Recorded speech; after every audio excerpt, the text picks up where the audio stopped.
اعوذ باللہ من الشیطان الرجیم بسم اللہ الرحمن الرحیم نحمدہ ونصلی علی رسولہ الکریم اما بعد۔ محترم حاضرین، سامعین، ناظرین، السلام علیکم ورحمۃ اللہ وبرکاتہ۔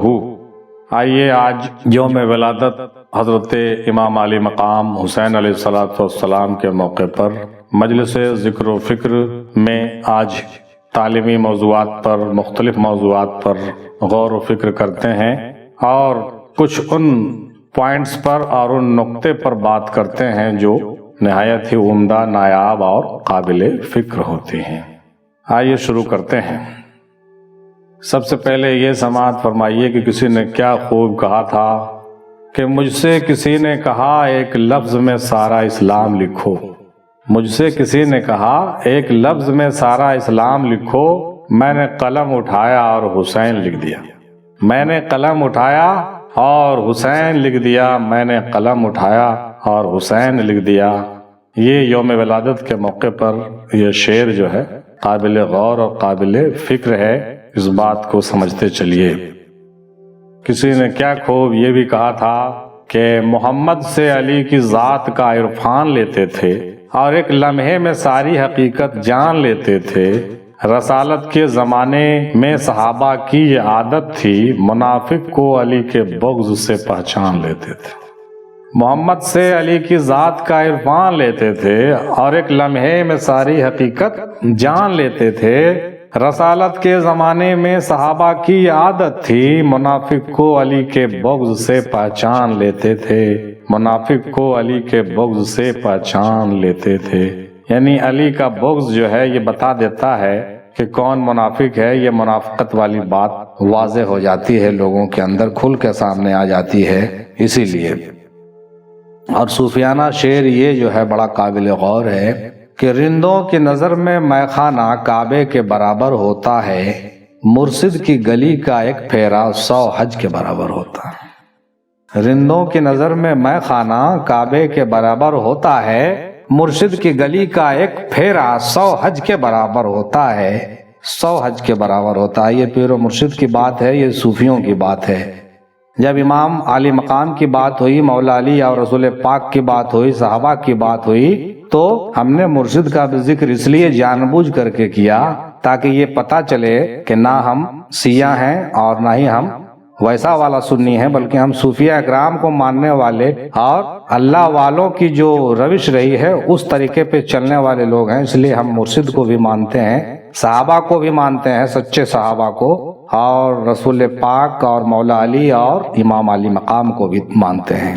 بعض لوگ ان باتوں سے کچھ اختلاف رکھتے ہیں، حالانکہ یہ صوفیوں کا طریقہ بالکل نہیں تھا۔ بالخصوص دادا سرکار میمندی رحمۃ اللہ علیہ کی ایسی کوئی روش عادت نہیں رہی کہ وہ جو ہے اس طرح کی بات کریں اور فتنے کی بات کریں، لہٰذا ہم نے اس کا ذکر کرتے ہوئے اس موضوع کو شروع کیا۔ اب آئیے آگے بڑھتے ہیں۔ رسول پاک کی ایک حدیث بہت ہی اچھا نظر سے گزرا، دیکھتے چلیے۔ رسول پاک فرماتے ہیں کہ مظلوم کی بد دعا سے بچو، کیونکہ یہ بادلوں میں اٹھا لی جاتی ہے۔ اللہ عز و جل فرماتا ہے کہ میری عزت اور جلال کی قسم، میں اس کی ضرور مدد کروں گا، اگرچہ کچھ دیر بعد ہی کیوں نہ ہو۔ اس سے پتہ یہ چلتا ہے کہ جس پر ظلم کیا گیا ہو وہ مظلوم ہوتا ہے اور اس کے منہ سے بد دعائیں نکل جاتی ہیں۔ جب بد دعائیں نکل جاتی ہیں تو وہ مقبول ہو جاتی ہیں، اور وہ جب مقبول ہوتی ہے تو کیا ہوتا ہے؟ اللہ قسم کھا کر کے کہتا ہے کہ ہم اس مظلوم کی مدد کریں گے۔ اسی لیے کسی بھی مظلوم کی بد دعا ہرگز نہیں لینی چاہیے، یعنی کسی کے ساتھ ظلم نہیں کرنی چاہیے جس سے اس کے منہ سے بد دعا نکلے۔ یہ بہت بڑی بات ہے، حدیث اس میں آتا ہے اور ہم لوگوں کو ضرور سوچنا چاہیے۔ اس سے ایک بات یہ بھی پتہ چلتا ہے کہ بد دعا منہ سے نکل جانا یہ بڑی بات نہیں ہے، کسی کے منہ سے بھی نکل سکتی ہے۔ اللہ والے اس سے پرہیز کرتے ہیں، لیکن جب بہت زیادہ مظلومیت کا عالم ہوتا ہے تو منہ سے کچھ نہ کچھ نکل ہی جاتا ہے، تو وہ اللہ تعالیٰ جو ہے اس کو کیا کرتا ہے؟ مقبول کر لیتا ہے۔ اس لیے مظلوموں کی بد دعاؤں سے بچنا چاہیے، یہ رسول پاک کی حدیث ہے، اور اس پر بہت دھیان دینا چاہیے ہم لوگوں کو، چونکہ ہم لوگ سب سلسلے والے لوگ ہیں، اور ان باتوں پر قدر کریں، غور کریں۔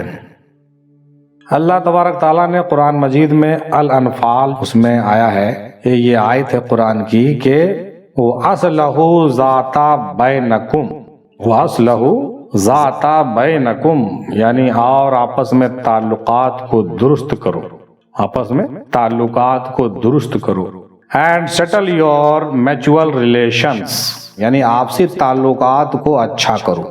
یہ آیت جو ہے ایسا آیت ہے جو آپس کے تعلقات کو بنانے کے بارے میں بات کرتا ہے، جو جنرلی ہے. لیکن اس سے یہ نہیں سمجھنا چاہیے کہ منافقوں سے تعلقات جوڑ لو، ایسا نہیں ہے. اس آیت کا مطلب یہ نہیں کہ منافقوں سے تعلقات جوڑ لو، دشمنان اسلام سے رشتہ داریاں کرو، ایسا نہیں ہے. اس کو سمجھنا بھی چاہیے ساتھ میں، چونکہ یہ تعلقات جوڑنا کس سے ہے؟ مسلمانوں کے ساتھ ہے، اپنے لوگوں کے ساتھ ہے جو بالکل آپ کے عقائد کا مخالف ہو، جو آپ کے ہر روش اور طور طریقے سے اختلاف اور مختلف ہو. اس سے اگر آپ رشتہ رکھنا بھی چاہیں گے، تعلقات رکھنا بھی چاہیں گے تو آپ نہیں رکھ سکیں گے. اور رکھنے میں کیا ہوگا؟ ہمیشہ آپ تضاد ہوتا رہے گا، آپ کا ہمیشہ کیا ہوگا؟ ایک دوسرے سے ٹکراؤ ہوتا رہے گا. اس لیے یہ بات اس کے لیے تعلق جوڑنے کا واضح نہیں ہوتا ہے. کچھ لوگ سمجھتے ہیں کہ بس لکیر کے فقیر ہیں، یہ قرآن میں آ گیا تو چلو بھائی سب سے رشتہ جوڑ لیتا ہے. ایسا نہیں ہے. ہم جیرا جان بوجھ کر کے کر رہے ہیں ان موضوع پر کہ ان موضوع پر ہم لوگ آپس میں پھنس جاتے ہیں. اور کیا ہوتا ہے کہ کچھ لوگ ان آیات کا حوالہ دے کر کے آپ کو غلط ثابت کریں گے کہ اچھا دیکھو قرآن میں لکھا ہوا ہے آپس میں تعلقات درست کرو، دیکھو تو تمہارا تعلقات درست نہیں ہے، ایک دوسرے سے کیوں نہیں ہے؟ ارے بھائی ایک دوسرے سے تعلقات درست ہے، لیکن کس سے؟ جو دشمنان اسلام اور دشمنان اہل بیت ہے اس سے کیا تعلقات جوڑیں گے ہم؟ نہیں ہو سکتا. کیا آپ بتائیے تو حسینی یزیدیوں سے تعلقات جوڑ سکتا ہے؟ نہیں جوڑ سکتا ہے. کیوں؟ اس لیے کہ وہ معاملہ بہت الٹا ہے. بعض بزرگ تو ایسے ہوئے ہیں جو دشمنان اسلام پر دن بھر بیٹھ کر کے لعنت بھیجا کرتے تھے. بعض کتب میں آتا ہے بہت سے اللہ والے لوگ ایسے ہوئے ہیں، کیونکہ دشمنان اسلام سے جو ہے معاملہ صرف لعنت کا ہو سکتا ہے، جنگ کا ہو سکتا ہے، آپس میں محبت کا نہیں ہو سکتا. ایک بار اور ہم پہلے بھی ذکر کیے ہیں، قرآن اور حدیث کے حوالے سے اس پر بات ہو چکی ہے کہ سب سے بہتر عمل یہ ہوتا ہے کہ اللہ کے واسطے دوستی کریں اور اللہ کے واسطے دشمنی کریں.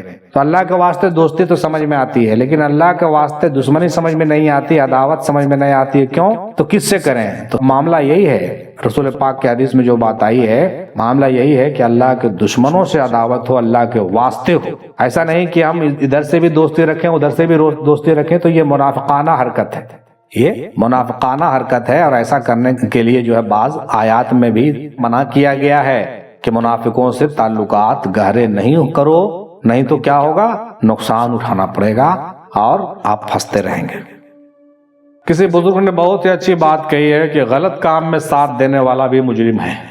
ایسا نہیں کہ جو غلط کر رہا وہی خالی مجرم ہے، اس کا ساتھ دینے والا بھی برابر کا حصے دار ہے نا بھائی. حسین اور یزید میں آپس میں تو ٹکراؤ تھا، لیکن حسین کے ساتھ جتنے دیے سب حسینی ہوئے، سب جنتی ہو گئے. اور یزید کے ساتھ جتنے دیے یزید کے ساتھ سب جہنم رسید ہو گئے، ہوئے کہ نہیں ہوئے؟ تو اس سے پتہ چلتا ہے کہ غلط کام میں ساتھ دینے والا بھی مجرم ہے. اس لیے غلط کام میں ہاتھ کھڑے کر دینا چاہیے، بھیا نہیں ہم سے یہ کام نہیں ہوگا.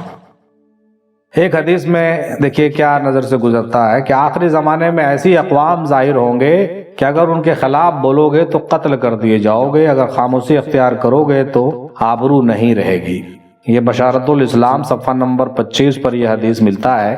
آخری زمانے میں ایسی قوم ظاہر ہوگی کہ اگر ان کے خلاف بولو گے تو قتل کر دیے جاؤ گے، مطلب اس کے خلاف بولیے گا تو وہ قتل کر دے گا، اور اگر خاموشی اختیار کرو گے تو بے عزت ہو جاؤ گے، منے خاموش بھی رہو گے تو بھی عزت آپ کی نہیں بچے گی. لیجیے کتنا خطرناک بات ہے. کیوں نہیں حق کے ساتھ ہو، ہے نا بھائی؟ حق کی بات حق کے ساتھ. کیوں ڈریں ہم؟ کیوں ڈریں؟ جو سچ ہے وہ بولیں گے اور حق پر قائم ہو جائیں گے. آئین جواں مرداں حق گوئی وہ بے باکی، اللہ کے شیروں کو آتی نہیں روباہی. کسی نے کیا خوب کہا کہ جب نظر انداز ہونا شروع ہو جائیں تو کنارہ کر لیں، کیونکہ وضاحتیں کبھی بھی آپ کا کھویا ہوا مقام واپس نہیں لا سکتی ہیں. ہاں مگر خاموشی آپ کو مزید تذلیل سے ضرور بچا لیتی ہے. خاموشی کام آتی ہے، ایسی بات کی نہیں، لیکن جب لوگ نظر انداز آپ کو کریں تو کنارہ پکڑ لیجئے، اور جتنا بھی دلیل آپ دیجئے گا، وضاحت دیجئے گا، وہ دینے کے بعد بھی آپ کا کھویا ہوا مقام واپس نہیں آ سکتا ہے. ہاں مگر خاموشی سے ایک فائدہ یہی ہوتا ہے کہ زیادہ ذلیل ہونے سے بچ سکیے گا. آبرو تو چلی ہی جائے گی لیکن زیادہ ذلیل ہونے سے بچ سکتے ہیں، اسی لیے لوگوں نے خاموشی کیا ہے بعض اوقات. کشف الاسرار میں حضرت داتا گنج بخش سید علی حجویری رحمۃ اللہ علیہ کیا بیان کرتے ہیں، درج ہے کہ اے عزیز، مرشد کی صحبت ہر وقت اور ہر لحظہ ہونی چاہیے. مزاروں پر فاتحہ پڑھنا چاہیے تاکہ تیرے لیے اہل مزار بھی دعائیں کرے. یتیموں کے سر پر ہاتھ رکھنا چاہیے کیونکہ ایک بہترین فرض ہے. نماز باجماعت ادا کرنی چاہیے، دل سے وضو کرنا چاہیے. یہ بات آدمی کو خیال رکھنا چاہیے. کتنی اچھی بات ہے. مرشد کی صحبت ہر وقت کرنی چاہیے.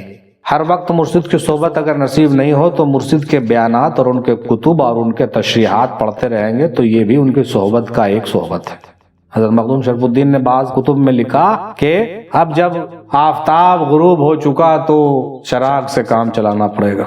اسی لیے انہوں نے وصیتاً یہ بات کہی تھی اپنے کتب میں کہ بزرگان دین کا ایک صفحہ، ایک چیپٹر ان کے بیانات اور ان کے لکھے ہوئے کتابوں کا پڑھ لینا ان کے صحبت میں بیٹھنے کے برابر ہے. اسی لیے ہم لوگوں نے مرکز افضلیہ کی جانب سے تعلیمی سلسلہ شروع کیا کہ روزانہ مجلسیں ہو، ہفتہ واری مجلسیں ہو اور ماہواری مجلسیں ہو، پھر سالانہ کانفرنس بھی ہوا کرے. یہ ایک کوشش ہے ہم لوگوں کی، تو اس میں ہم لوگ آگے بڑھ چڑھ کر کے حصہ لیں گے اور اس کو اچھے پیمانے پر چلائیں گے تاکہ اس پروگرام کو بڑھایا جا سکے. چونکہ اللہ والوں کی باتوں اور ان کے تعلیمات کو پڑھنا، سیکھنا اور دوسروں تک پہنچانا یہ ایک بہترین مشغلہ ہے. یہ مشغلہ بہترین ہے اور یہ ہم لوگوں کا ایک شوق و ذوق بھی ہے.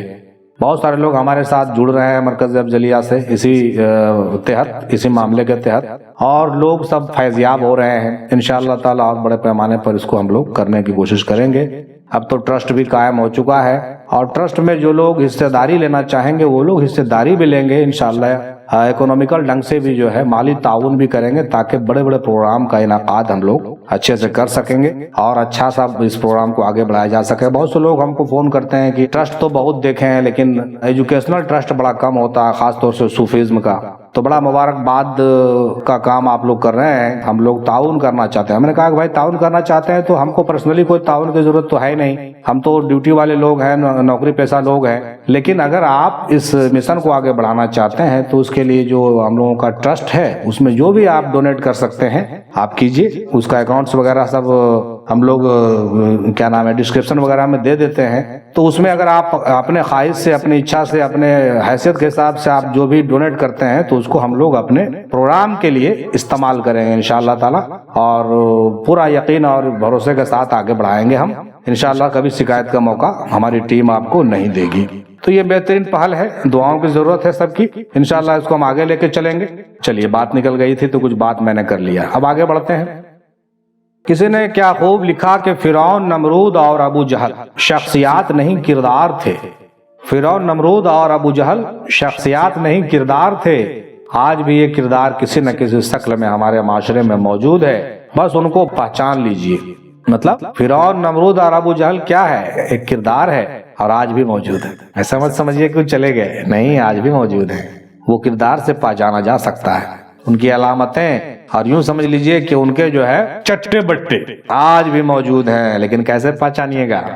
ان کی ایکٹیویٹیز، ان کی حرکتیں آپ کو بتا دے گی اچھا یہ خوبیاں کس کے اندر ہوا کرتی تھی، ہے نا، یہ خوبیاں کس کے اندر ہوا کرتی تھی، اس سے پہچان میں آپ کو آ جائے گا.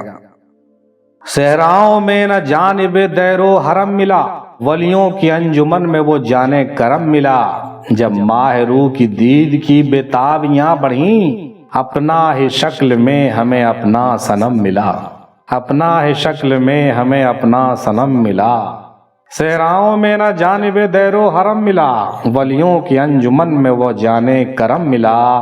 جب ماہ روح کی دید کی بےتابیاں بڑھیں، اپنا ہی شکل میں ہمیں اپنا صنم ملا. کیا خوب معرفتی شعر حیات حیدر آبادی صاحب نے کہا ہے. نماز حقیقی دیدار الہی اور اللہ سے ملاقات ہے، جس میں اللہ کا ذکر نہیں کیا جاتا بلکہ اللہ سے کلام کیا جاتا ہے. اس کی بات سنی جاتی ہے اور اپنی مناجات سنائی جاتی ہے. اس نماز کے متعلق حضرت علی نے کیا خوب فرمایا ہے کہ میں اس وقت تک سجدہ سے سر نہیں اٹھاتا جب تک لبیک یا عبدی کی صدا نہ سن لوں.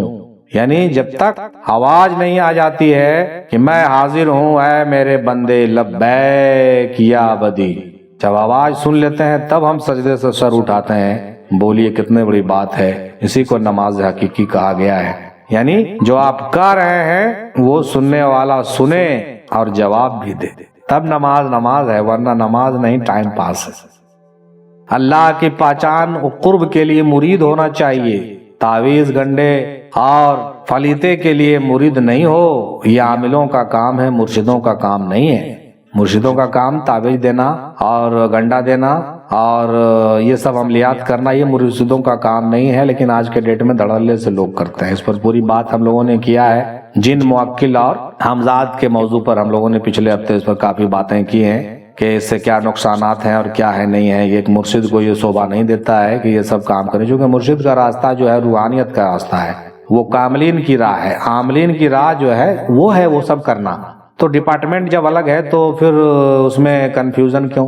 عام مرید کو کیا پتا بھائی، اس کو تو لگتا ہے چلو پیر صاحب ہی سب کام کرتے ہوں گے. ایسا نہیں ہے، وہ ڈپارٹمنٹ الگ ہے. عامل کی راہ اور ہے، کامل کی راہ اور ہے.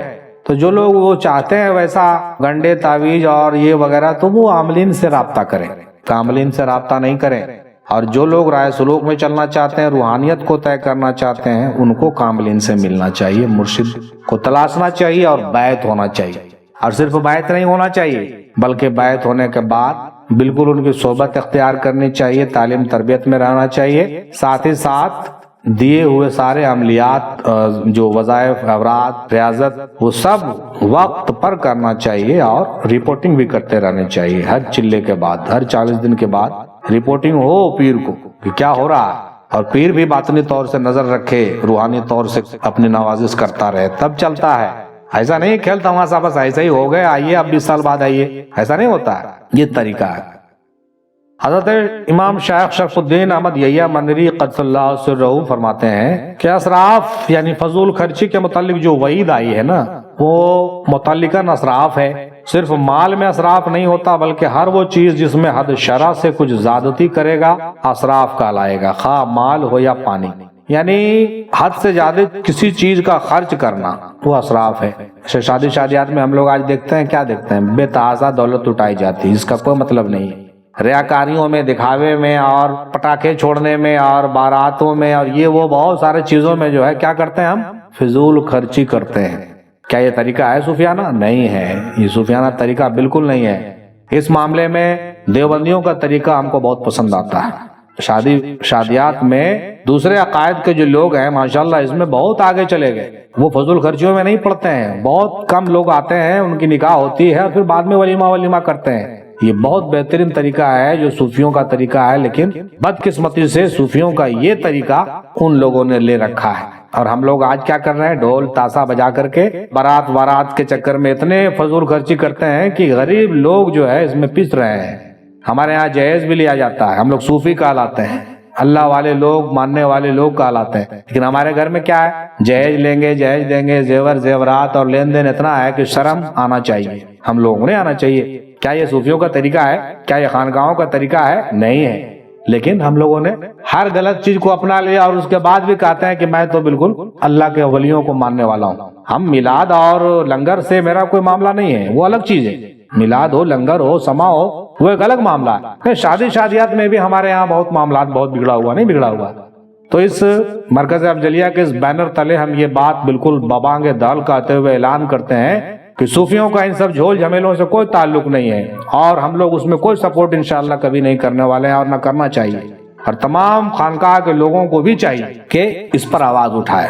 فتویٰ دینے کے لیے تو طرح طرح کی آواز اٹھاتے ہیں کہ فلاں برا ہے، فلاں کافر ہے، فلاں جو ہے غلط ہے، فلاں گمراہ ہو گیا. لیکن سماج میں بگڑے ہوئے جو معاملات ہیں اس پر ہم لوگ کبھی نہیں آواز اٹھاتے ہیں. ہم لوگوں کو چاہیے کہ ہم لوگ اس پر بھی آواز اٹھائیں اور ہم اپنے معاشرے پر بھی نظر ڈالیں اور ہم ایسے گھروں میں رشتہ کریں جس کے مسلک بھی صحیح ہو، سوچ بھی صحیح ہو اور یہ فضول خرچیاں بھی وہ لوگ نہیں کرتے ہوں. ان کے گھر میں ہم لوگوں کو چاہیے شادی بیاہ کرنا تاکہ ہمارا راستہ ہموار ہو، ہمارے خیالات جو ہے وسیع ہو اور یہ میسج دوسرے تک پہنچے تاکہ وہ اپنے گھر میں بھی اس طرح کا ماحول بنائے کہ نہیں، جو چیز صحیح معنوں میں رسول پاک سے آئی ہے ہم کو وہ اپنانا ہے. فضول چیزوں میں نہیں پھنسنا چاہیے ہم لوگ. چلیے بات نکل گئی تو حضرت مخدوم شرف الدین کے حوالے سے یہ بات نکل گئی تو ہم نے کر دیا۔ ایک حدیث اور بیان کرتے چلتے ہیں۔ حضرت ابو ہریرہ سے رضی اللہ تعالیٰ عنہ سے روایت ہے کہ رسول اللہ صلی اللہ علیہ وسلم سے عرض کیا گیا کہ حضور صلی اللہ علیہ وسلم آپ مشرکین اور کفار کے حق میں بد دعا فرمائیے، تو آپ نے ارشاد فرمایا کہ میں لعنت اور بد دعا کرنے والا بنا کر نہیں بھیجا گیا ہوں بلکہ رحمت بنا کر بھیجا گیا ہوں۔ یہ صحیح مسلم کی حدیث ہے، معارف الحدیث 1987 میں ہے۔ اس سے صاف واضح ہوتا ہے کہ رسول پاک کسی کو بد دعا نہیں کرتے ہیں اور اہل بیت نے بھی کسی کو بد دعائیں نہیں کی، اور اسی طرز پر اللہ والے بھی بد دعا نہیں کرتے ہیں اور نہیں کرنا چاہیے۔ لیکن وہ مظلومیت کی بات عام لوگوں کے لیے تھی جو عام لوگوں کی منہ سے نکل جاتی ہے۔ ہم لوگوں کو بھی چاہیے کہ کبھی بھی کتنا بھی زیادہ ظلم ہو منہ سے بد دعا نہیں نکلے، اگر غلطی سے نکل کے بھی گیا ہو تو اس کے لیے توبہ استغفار کریں اور اس کو ریٹرن کر لیں، مطلب اس کو واپس کریں۔ یہ اچھی بات نہیں ہے، یہ اچھی بات نہیں ہے۔ اللہ تعالیٰ سے دعا ہے کہ ہم لوگوں کو بھی اتنا صبر عطا کرے اور ہم لوگوں کو بھی ایسی باتیں کسی کو کہنے کی نوبت نہیں آنے دیا جائے۔ ہاں، لعنت بھیجنا ایک الگ بات ہے کہ بد دعا کرنا ایک الگ بات ہے کہ نہیں؟ اب سعادت حسن منٹو صاحب کی ایک بات بہت امپورٹنٹ نظر سے گزرا، اس کو دیکھتے چلیے اس ڈسکشن میں، کہ لوگوں کو اتنا مذہبی بنا دو کہ وہ محرومیوں کو قسمت سمجھیں، ظلم کو آزمائش سمجھ کر صبر کر لیں، حق کے لیے آواز اٹھانا گناہ سمجھیں، غلامی کو اللہ کی مصلحت قرار دیں اور قتل کو موت کا دن معین سمجھ کر چپ رہیں۔ یہ دیکھیے، یہ دوبارہ پڑھیے اس کو اور سمجھیے یہ کیا کہنا چاہتے ہیں منٹو صاحب۔ جو بات کوئی مفکر کہتا ہے تو سوچنا چاہیے اس پر، یہ ہمارے قوم اور ہمارے معاشرے کے لیے بڑا جو ہے بہتر ہوتا ہے۔ یہ بات بہت سوچنے والی بات ہے کہ ہم کیا سوچتے ہیں آج کے ڈیٹ میں کہ لوگوں کو اتنا مذہبی بنا دیتے ہیں، مطلب اتنا کٹر بنا دیتے ہیں۔ کٹر وادتا کا جو جنم ہوا وہ ہم لوگ کو کیا کرتا ہے، کٹر وادتا، کہ وہ کیا جب کٹر آدمی ہو جاتا ہے کسی چیز کا تو کیا کرتا ہے کہ محرومیوں کو قسمت سمجھتا ہے، مطلب کچھ نہیں ملا تو کیا کریں یار، یہ تو میری قسمت تھی، اس کے لیے وہ محنت ہی نہیں کر رہا ہے، اب سمجھ رہا ہے کہ میری قسمت تھی۔ یہ بہت بڑی غلط بات ہے۔ آپ محنت کریے گا تب تو کچھ پائیے گا۔ ظلم کو آزمائش سمجھ کر صبر کر لیتے ہیں، جب ظلم ان پر کوئی کرتا ہے تو کہتا ہے یہ تو امتحان چل رہا ہے نا ہم پر، اس لیے ہم کو کچھ بولنے کی ضرورت نہیں، چپ چاپ رہو۔ یہ بہت بڑی غلط فہمی، اس لیے ہم اس کو یہ کر رہے ہیں۔ حق کے لیے آواز اٹھانا وہ گناہ سمجھتا ہے، اگر وہ حق کا آواز اٹھانے کے لیے اس کو بولو گے تو کہے گا کہ نہیں یار یہ تو بہت گناہ کی بات ہے، ہم کو ایک دم خاموش رہنا چاہیے، نہیں بولنا چاہیے، جبکہ حق کی آواز اٹھانے کی سخت ضرورت ہوتی ہے اور اس کا حکم ہے۔ غلامی کو اللہ کی مصلحت قرار دیتے ہیں، اگر وہ غلامی بھی کر رہے ہیں، غلام ہیں، بالکل محکوم ہیں، تو کہتے ہیں کہ ہاں اللہ کی قدرت ہے بھائی، ہم کیا کریں، ہم کو تو غلام ہی لکھا ہوا ہے کرنا۔ یہ بہت غلط بات ہے۔ غلامی آپ کو لکھا ہوا نہیں، آپ خود جان بوجھ کر کے کر رہے ہیں۔ اقبال صاحب نے اپنے شعروں میں کہا تھا کہ تو کہ ہوا یورپ کی غلامی پہ رضامند، مجھ کو تو گلہ تجھ سے ہے یورپ سے نہیں۔ یعنی ہم کو کسی بھی حال میں غلامی کسی کا نہیں کرنا۔ غلامی کیا ہے؟ ذوق حسن و زیبائی سے محرومی، جسے زیبا کہیں آزاد بندے ہے وہی زیبا۔ بھروسہ کر نہیں سکتے غلاموں کی بصیرت پر کہ دنیا میں فقط مردان حر کی آنکھ ہے بینا۔ اقبال صاحب نے کہا اس سے پتا چلتا ہے کہ غلامی بڑی اچھی چیز نہیں ہے، بہت بری چیز ہے۔ انسان کو آزاد بنایا ہے اللہ تعالیٰ نے، تو ہم کو آزاد رہنا چاہیے۔ آزاد سے مطلب یہ نہیں کہ ہم قرآن حدیث سے آزاد ہو جائیں، آزاد ہونے کا مطلب یہ ہے کہ ہم اپنے حق حقوق کو پہچانیں اور اس کا استعمال کریں۔ اسی لیے آگے انہوں نے کہا کہ قتل کو موت کا دن معین سمجھ کر چپ رہیں۔ کوئی قتل بھی کر رہا تو چپ ہیں۔ واہ صاحب، یہ کون سا طریقہ ہوا؟ آپ پر اگر کوئی ظلم کرتا ہے تو آپ کو ظلم سہنا نہیں ہے، ورنہ کیا ہوگا؟ ظلم سہ کر کے خاموش رہنا بھی ظلم ہو جائے گا، نہیں ہو جائے گا؟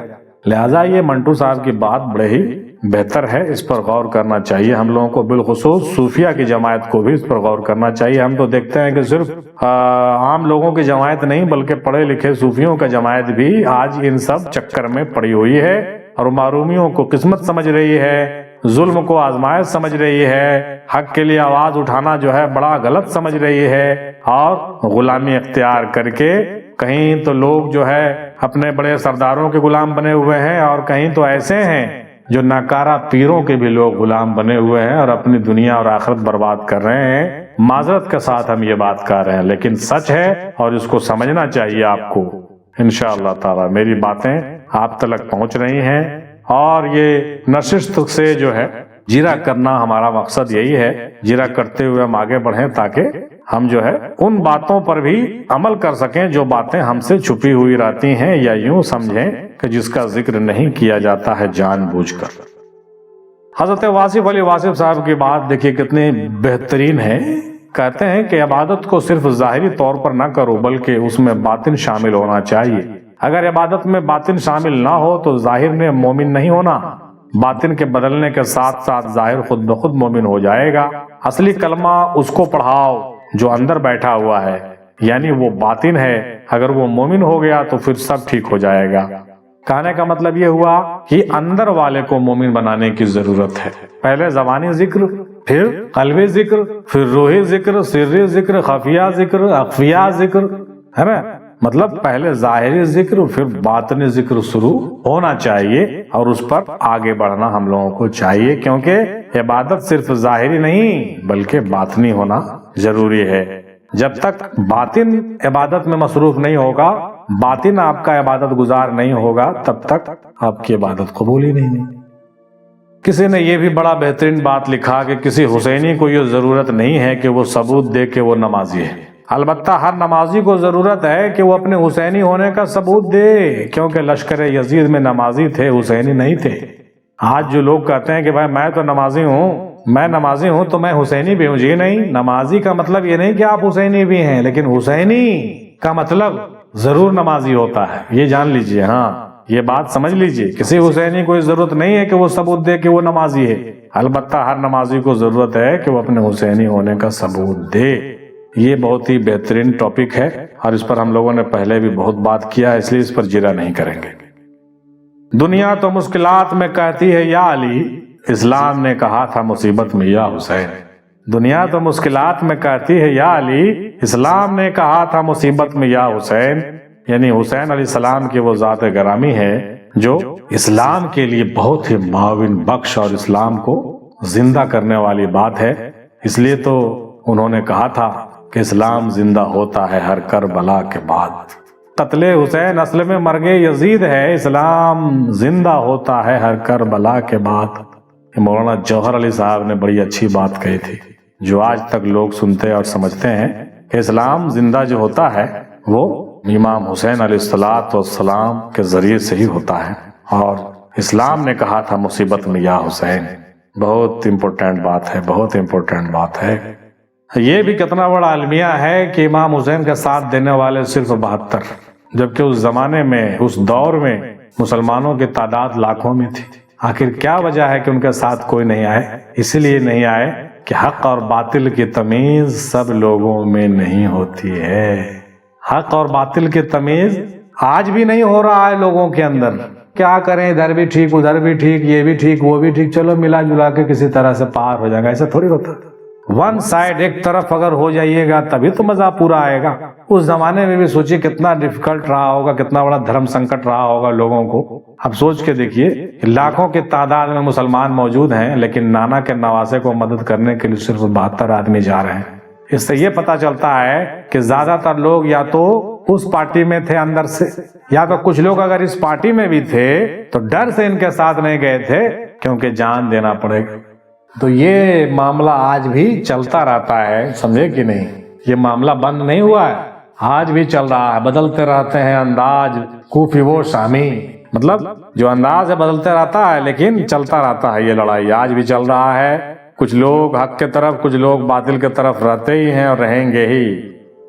اللہ تعالیٰ سے دعا ہے کہ ہم لوگوں کو اللہ تعالیٰ اپنے نیک بندوں میں شامل کرے اور ولیوں کی صحبت سے سرفراز کرے، ولیوں کا روحانی جو فیض ہے وہ عطا کرے، اور دین و دنیا میں جو ہے فارغ الحالی سب کو دوسی اور سرفرازی حاصل ہو، اور جو لوگ غلط فہمیوں کے شکار ہیں ان کی غلط فہمیاں دور ہوں، اور جو لوگ ہدایت پر ہیں اللہ تعالیٰ ان کو برکت اور مقامات میں بلندی عطا کرے، اپنے قرب اور جوار عطا کرے، اور جو لوگ صحت یابی چاہتے ہیں، جو بیمار ہیں ان کو صحت و شفا عطا ہو، جن کو پریشانی ہے وہ پریشانیاں تمام بھائیوں کے دور ہوں۔ دادا میم ہندی سرکار رحمۃ اللہ علیہ کے صدقے طفیل وسیلے میں، اور یوم ولادت مولا امام حسین علیہ السلام کے صدقے طفیل وسیلے میں ہمارے تمام دیکھنے والے، سننے والے، چاہنے والے تمام 85,000 سے زائد لوگ ہیں، سب کی جو ہے مغفرت ہو، اور ان کو جو ہے نیک رشد و ہدایت ہو، اور صحیح پیغام ان تک پہنچے اور فیضیابی حاصل کرے،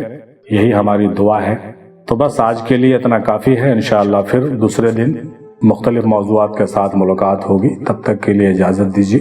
خدا حافظ، فی امان اللہ تعالی، وآخر دعوانا الحمدللہ رب العالمین، برحمتک یا ارحم الراحمین، بحق لا الہ الا اللہ محمد الرسول اللہ صلی اللہ تعالی علیہ وسلم۔